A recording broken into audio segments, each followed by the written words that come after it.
السلام عليكم متابعي قناتي وهاد كلمه سهل وبسيط. كنتمنى لا فيديو ديالي يلقاكم في احسن الاحوال. كيف ما كتشوفوا اليوم غادي نشارك معكم للمره الثانيه المقروط ديال الصانوج، حيت فعلا كيجي لذيذ بزاف. واليوم ضفت لي واحد المكون اللي ما يخطرش لكم على البال، فخليكم معايا حتى لاخر الفيديو باش تعرفوا على المكونات اللي درتي وفرجه ممتعه.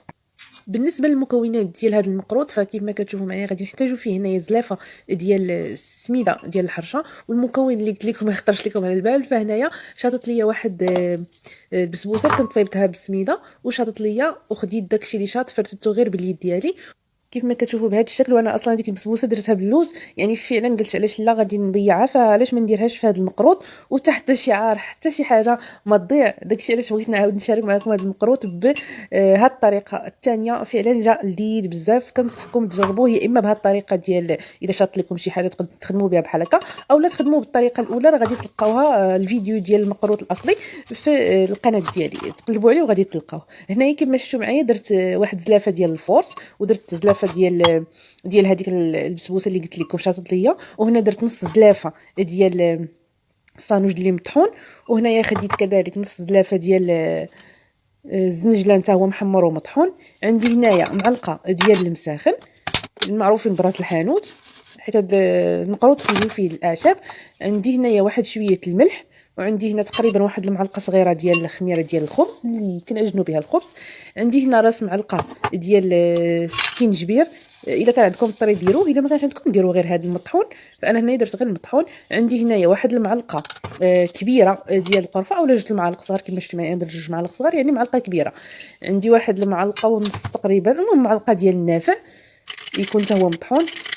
هنايا غادي نحط واحد شويه ديال الكوزه، حكوا غير شويه، راكم كتعرفوا ان الكوزه شويه مجهده فديروا غير شويه. وهنايا عندي واحد الكاس ديال السميده الغليظه باش يجي هذا المقروط شويه حرش. غادي نجمع هذا الخليط بنص كاس ديال زيت المائده ونص كاس ديال زيت الزيتون، يعني كاس مخلط باش يجينا يلا هذوك السميده وداكشي يتلبس لينا مزيان. غادي ناخذوا هذا الخليط، غادي نحاول نلبسوه مزيان بهذاك الزيت.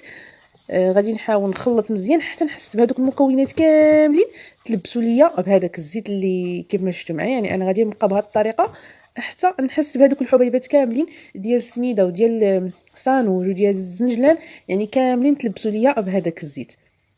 وكيف ما كتشوفوا معايا ها هويا من بعد ما تلبس ليا هذاك المكونات كاملين بالزيت، فغادي ندوز دابا باش نبداو نجمعوا في هذا الخليط. بالنسبه لهنا فعندي غير الماء العادي، الماء ديال الروبيني هو باش غادي نجمع هذا الخليط. غنحاول نعجن هاد المكونات مزيان. هاد المقروط كيبغي شويه يتعجن يعني عادي بحال الخبز، فكيجي هو ساهل بزاف وكيجي لذيذ، يعني المذاق ديالو فعلا راه لا يقاوم. كنتمنى تجربوه حيت فعلا كيستاهل التجربه، وشي حاجه ما كايناش في بزاف ديال المدن. فهاد المقروط ديال الصانوج كما قلت لكم المره الفايته في الفيديو اللي قبل انه معروف غير في مدينه اسفي، فعلاش لا ما نشاركوش معكم وتعرفوا عليه، وكذلك علاش لا ما تجربوه حيت فعلا كيجي لذيذ بزاف. غير هو حاولوا على حسب شحال غديروا في الكميه. الا درتوا كميه قل من هذه اللي درت انا، فحاولوا تنقصوا حتى من العشوب، نقصوا منهم. يعني ماشي تنقصوا الكميه ديال السميده وديروا العشوب بزيت، فراه غيجيكم شويه مر. فحاولوا ديروا القياس اللي درت لكم انا. داكشي اللي بغيتو ديروا قل غديروا النص في الكميه، دابا ديروا اكثر غدوبلوا الكميه. فراه الفيديو اللي من قبل راه فيه الكميه مدوبله على هذه، فهذه انا قلت نحاول نديرها شويه ناقصه. صافي كما كتشوفوا معايا هنايا غادي نحاولوا نعجنوا هذاك المقروط مزيان. يعني مره كنبقى ندخل ليه في الماء وكنعجن فيه، وانتم كدلكوا فيه بهذه الطريقه. يعني حاولوا تعجنوه مزيان، هو كيبغي يدلك صافي. ومني تحسوا بالعجينه ارتبط ولات مزيانه، يعني كنحاولوا نخليوه شويه يرتاح.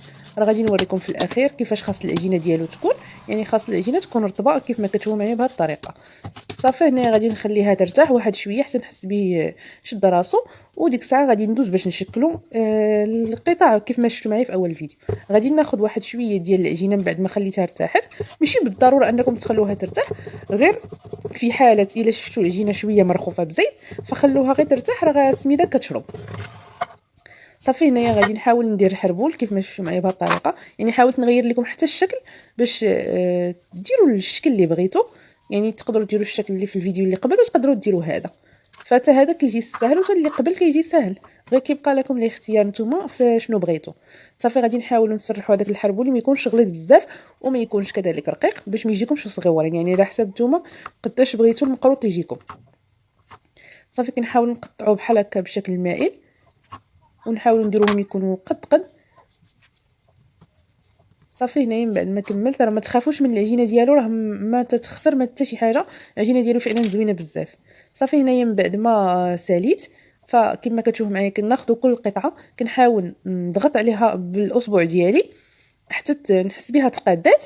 صافي ونحطها في شي لاطه حتى نسالي الكميه كامله اللي عندي، وندوز باش نبدا نقلي فيهم، يعني حتى تسالوا الكميه كامله وبداو تقلوا فيه، يعني ما تيخسر ما حتى شي حاجه. صافي هنايا من بعد ما كملت الكميه ديالي، فتبارك الله كما كتشوف معايا راه كيخرج تقريبا واحد 120 حبه. فعلا راه زوين بزاف، يعني هذه الكميه راه كافيه، تقدروا ديروا قل منها الا كانوا الافراد شويه قلال.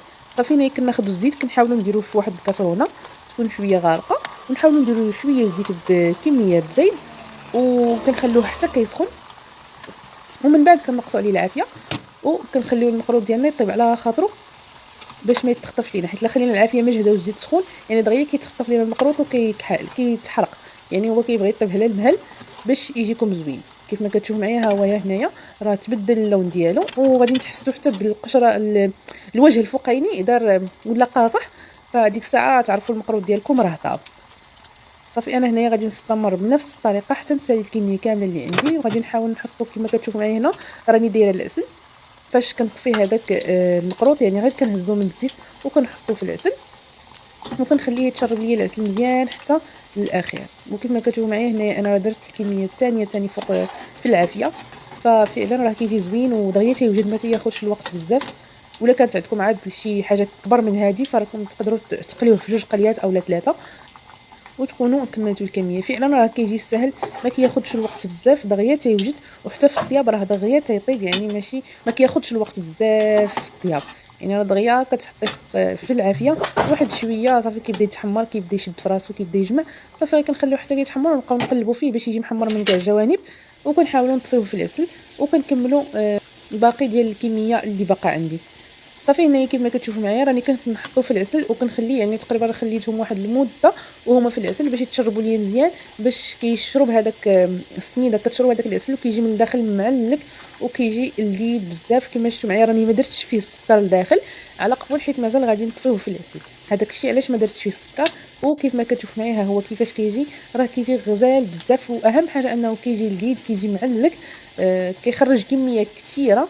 ففعلا كنصحكم تجربوه، وكنصحكم كذلك تعرفوا عليه، حيت بزاف ما عارفينوش وكذلك ما ضايقينوش، فكنصحكم تجربوه حيت فعلا زوين بزاف. وكيف ما كتشوفوا معايا ها هو الشكل النهائي ديال المقروط ديالي، كما قلت لكم راه كيخرج كميه كثيره تبارك الله، كيخرج اكثر من 120 حبه، فراه تبارك الله راه كميه مزيانه تقريبا تجي لكم رمضان كامل، حيت كنتحطوا فيه غير شويه. بالصحه والراحه. وإلا عجبكم الفيديو ديالي ما تنساوش تضغطوا على زر الاشتراك باش يوصلكم كل جديد، وكذلك تبارطاجيو الوصفه مع الاصدقاء ديالكم اللي تاهم الفائده. دمتم في رعايه الله والسلام عليكم.